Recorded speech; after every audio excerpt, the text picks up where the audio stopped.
A cirurgia é longa pra quem tá operando? Porque pra mim foi só um cochilinho lindo. Você dorme e Sonho de acorda depois, né? princesa. Sonho de princesa.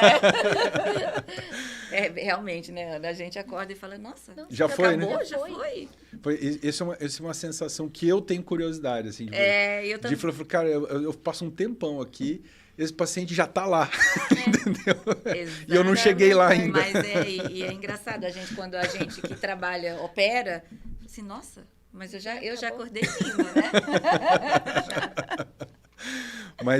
Mas assim, a cirurgia... Não é longa pra gente também. Não, assim, A gente não sente. como a A gente gente entra não na sente. rotina, não. Mas assim, tem os horários muito... Conforme vai entrando na rotina, tem os horários muito certinhos, né? A hora que a gente sabe que tem que estar virando o paciente, no caso da lipo, na hora que a gente sabe que tem que estar terminando. Então, hoje, a gente muitas vezes olhou para o paciente ali, muitas vezes o que vai variar é a hora que começa a cirurgia. Às vezes demora uma meia hora, mais ou menos, e aí isso antecipa um pouco. Mas, no geral, a gente sabe, às 10 horas até 10, 10 e meia a gente está virando o paciente.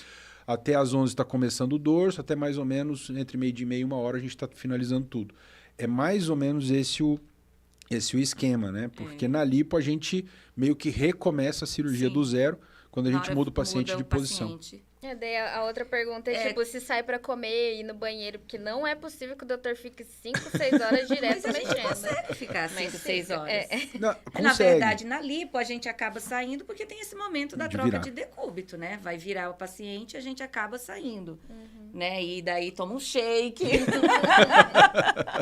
Come nuts. Come nuts, né? Na verdade, assim, do ponto de vista prático, a gente já tentou um pouco de tudo, mas a gente encontrou, digamos assim, de uma forma um pouco mais segura, a gente meio que recomeçar tudo por uma questão de limpeza de material, limpeza das coisas. Então, a gente, quando vira o paciente, a gente prefere recomeçar do zero por conta de asepsia, daí a gente limpa o paciente totalmente de novo E, gente, começa praticamente do o zero. paciente toma um banho, né? Porque a degermação é como um banho. Então, começa tudo de novo, troca todos os campos, vai lá limpar tudo.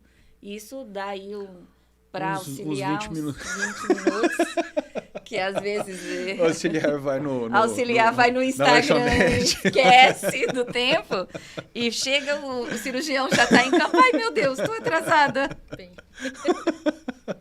Não, mas esse tempo de troca é mais ou menos isso aí, com as coisas de 20 minutos, meia hora no máximo. A gente vai no banheiro e volta, mas é mais ou menos isso. Não que a gente não... Tem muita cirurgia, às vezes, que a gente toca direto, Toca né? direto, Que não tem mudança de decúbito, não tem sentido sair de campo. Mas sempre que tem troca, a gente prefere para dar uma resetada na cirurgia como um todo e começar do zero de novo. Daí a outra pergunta é mais técnica. Como funciona a técnica do sutiã interno? Sutiã interno. A Ana foi entender o sutiã interno tem... Um pouco antes da minha cirurgia. Eu comecei a reparar. Na verdade, gente, o sutiã interno nada mais é do que um fio farpado, tá? Então, um fiozinho com umas espículazinhas. Cada espícula funciona como se fosse um nó, tá? Então, cada centímetro do fio, né? O implante pode descer um pouquinho mais. Então, para a gente travar a posição do implante, então é importante que fique claro que o sutiã interno é pro implante, não para mama, ele ajuda a estabilizar o implante numa posição um pouquinho mais alta para favorecer o decote. Então, o sutiã interno ele é importante principalmente quando a gente está utilizando a técnica submuscular, porque se não for submuscular, o impacto positivo do implante ou do sutiã interno vai ser muito limitado, para favorecer que o implante fique centradinho no decote, tá? Mas nada mais é do que isso.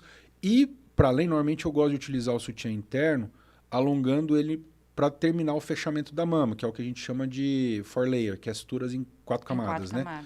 Então a gente começa mais profundo, faz sutiã interno e depois vou fazendo todo o fechamento, meio que selando e bloqueando a cicatriz. Então, por exemplo, isso favorece com que a sutura fique com zero tensão e muitas vezes assim, dificulta, assim, desde que eu utilizo sutiã interno, four layer, por exemplo, eu não lembro de abrir ponto. Não tem mais abrir ponto. Não tem abrir ponto. E às vezes, por exemplo, para quem faz muita prótese de mama, por exemplo, era comum às vezes no cantinho, onde machuca um pouquinho mais, abrir um pouquinho só, né? Às vezes sai um pouquinho de de secreção, líquido, alguma coisinha ali, mas coisa de 1 a 2 gotinhas. Isso era muito comum. Com o 4-layer, nem isso acontece mais. Então, justamente por essa bloqueada que ele dá no fechamento. Então, eu não sei o que eu gosto mais, honestamente. Se é do sutiã interno ou do 4-layer. Eu acho que eu gosto até mais do 4-layer, para falar a verdade, porque ele dá muito conforto pro fechamento, segurança pro fechamento.